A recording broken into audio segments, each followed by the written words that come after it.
Selamat siang semuanya, perkenalkan nama saya Cantika Nurbaiti dengan NIM 250201021117 dari kelas MJ605 Universitas Cyber Asia. Pada kali ini saya akan mempresentasikan materi tentang anggaran produksi. Presentasi ini bertujuan untuk menjelaskan pengertian, tujuan, manfaat, dan contoh penyusunan anggaran produksi dalam sebuah perusahaan. Yang pertama, apa itu anggaran produksi? Anggaran produksi adalah rencana kuantitatif mengenai jumlah produk yang harus diproduksi dalam suatu periode tertentu untuk memenuhi anggaran penjualan dan persediaan yang diinginkan. Sederhananya, anggaran produksi menjawab 3 pertanyaan. Yang pertama, berapa banyak yang harus kita jual, yaitu dari anggaran penjualan. Yang kedua, berapa stok yang harus kita punya di akhir, yaitu kebijakan persediaan. Yang ketiga, berapa yang harus kita buat. Nah, itu hasil dari anggaran produksi. Jadi, anggaran produksi ini jembatan antara bagian marketing ke bagian pabrik. Selanjutnya, kita masuk ke poin tujuan anggaran produksi. Tujuan yang pertama adalah memenuhi permintaan pasar. Anggaran produksi dibuat untuk menjamin bahwa barang yang kita produksi tersedia sesuai dengan target di anggaran penjualan. Jadi jangan sampai terjadi barang habis di gudang padahal permintaan pasar lagi tinggi. Tujuannya agar tidak kehilangan pelanggan. Tujuan kedua adalah efisiensi biaya. Dengan adanya anggaran produksi, kita bisa menghindari 2 hal sekaligus. Pertama, menghindari biaya simpan yang terlalu besar karena overproduksi atau produksi berlebih. Lalu kedua, menghindari biaya kehilangan penjualan karena underproduksi atau produksi yang kurang. Jadi jumlah produksi harus pas. Tujuan ketiga adalah menjadi dasar anggaran lain. Anggaran produksi ini ibarat induknya. Setelah kita tahu berapa yang harus diproduksi, baru kita bisa menurunkan ke anggaran-anggaran lain. Misalnya anggaran pembelian bahan baku, anggaran tenaga kerja langsung, dan juga anggaran biaya overhead pabrik. Jadi semua saling terkait. Dan tujuan yang keempat adalah pengendalian kapasitas. Tujuannya untuk memastikan penggunaan mesin dan tenaga kerja bisa berjalan optimal. Tidak ada mesin yang nganggur dan juga tidak ada karyawan yang terlalu overload. Dengan begitu, produktivitas perusahaan bisa maksimal. Jadi anggaran produksi tujuannya adalah agar perusahaan bisa memproduksi barang dengan jumlah yang tepat, biaya yang efisien, dan kapasitas yang optimal untuk memenuhi permintaan pasar. Masuk ke bagian yang paling penting dalam anggaran produksi, yaitu rumus dan hubungannya. Kita bagi menjadi 2 bagian. Bagian kiri adalah rumus dan bagian kanan adalah hubungan. Pertama, kita bahas rumusnya. Rumus dasar untuk menghitung anggaran produksi adalah anggaran produksi sama dengan anggaran penjualan ditambah persediaan akhir yang diinginkan dikurangi persediaan awal. Artinya apa? Nah, jumlah barang yang harus kita produksi itu tergantung 3 hal. Yang pertama, berapa target penjualan kita. Yang kedua, ditambah dengan berapa stok yang ingin kita sisakan di akhir periode sebagai persediaan pengaman. Yang ketiga, dikurangi dengan stok barang yang sudah ada di awal periode. Jadi kalau penjualan tinggi dan kita mau stok akhir banyak, maka produksinya harus lebih banyak. Sebaliknya kalau stok awal sudah banyak, maka produksinya bisa dikurangi. Kedua, kita lihat hubungannya. Anggaran produksi ini tidak berdiri sendiri. Dia punya alur hubungan dengan anggaran lain. Alurnya dimulai dari anggaran penjualan paling atas. Dari anggaran penjualan, kita tambahkan dengan persediaan akhir yang kita inginkan. Hasilnya adalah barang yang dibutuhkan secara total. Setelah itu, kita kurangi dengan persediaan awal. Nah, dari sinilah kita baru dapat angka anggaran produksi. Dan setelah anggaran produksi ini ketemu, dia akan menjadi dasar untuk menyusun anggaran biaya produksi, yang isinya ada anggaran bahan baku, anggaran tenaga kerja langsung, dan anggaran overhead pabrik.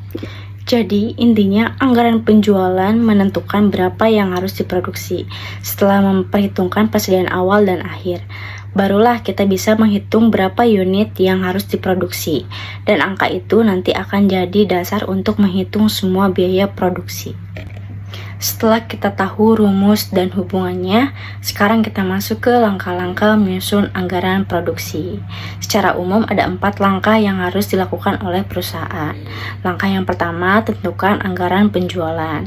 Ini adalah titik awalnya. Data ini kita dapatkan dari bagian pemasaran atau marketing, karena semua perencanaan produksi harus berangkat dari berapa target penjualan yang ingin dicapai perusahaan. Kalau datanya salah di sini, maka semua anggaran selanjutnya juga akan salah. Langkah yang kedua, tetapkan kebijakan persediaan. Setelah tahu target penjualan, langkah berikutnya adalah menentukan berapa stok akhir yang ingin kita miliki. Umumnya, perusahaan menetapkan safety stock sebesar 10% sampai 30% dari penjualan bulan berikutnya. Tujuannya dari kebijakan ini adalah agar kita tidak kehabisan stok ketika ada lonjakan permintaan secara tiba-tiba. Langkah yang ketiga yaitu hitung kebutuhan produksi. Nah, setelah ada data penjualan dan data persediaan, baru kita masuk ke rumus yang tadi. Rumusnya anggaran penjualan ditambah persediaan akhir dikurangi persediaan awal. Perhitungan dilakukan per bulan dan per jenis produksi agar lebih rinci dan akurat. Nah, langkah yang keempat yaitu susun dalam bentuk tabel. Langkah terakhir adalah merangkum semua perhitungan tadi ke dalam bentuk tabel rekapitulasi. Tabel ini dibuat per bulan untuk periode 1 tahun anggaran.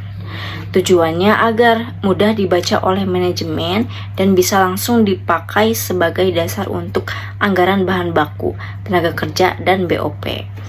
Jadi urutannya mulai dari data penjualan, lalu tentukan kebijakan stok, hitung dengan rumus, dan terakhir tuangkan ke dalam tabel. Dengan 4 langkah ini, anggaran produksi akan lebih sistematis dan bisa dipertanggungjawabkan. Berikut faktor yang mempengaruhi anggaran produksi, ada 2. Yang pertama, faktor internal, yaitu kapasitas produksi, ketersediaan bahan baku, dan kebijakan manajemen. Ini semua bisa kita kendalikan dari dalam perusahaan. Yang kedua, faktor eksternal, yaitu permintaan konsumen, kondisi ekonomi, dan pesaing. Ini dari luar dan harus kita antisipasi.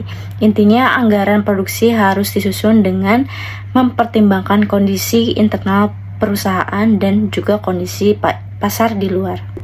Kelebihan dan kelemahan anggaran produksi. Kelebihannya, pertama, mencegah stok habis dan menumpuk. Kedua, memudahkan rencana beli bahan baku. Ketiga, jam kerja mesin dan karyawan jadi optimal. Keempat, mengurangi biaya lembur.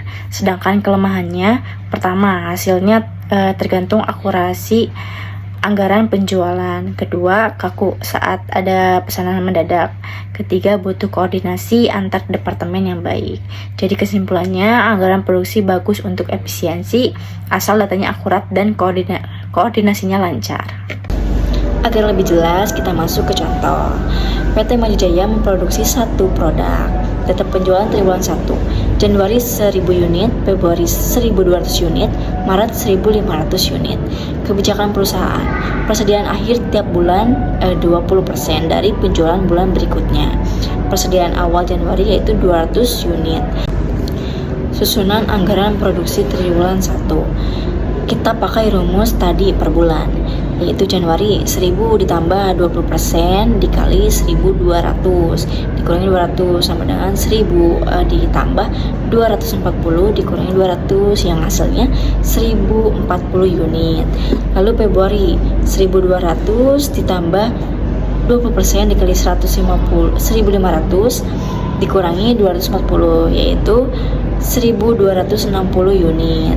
Untuk Maret 1500 ditambah asumsi persediaan akhir Maret dikurangi 300 yang hasilnya 1200 unit. Total produksi triwulan 1 1040 unit ditambah 1260 unit ditambah 1200 unit sama dengan 3500 unit. Jadi perusahaan harus memproduksi 3500 unit selama triwulan 1.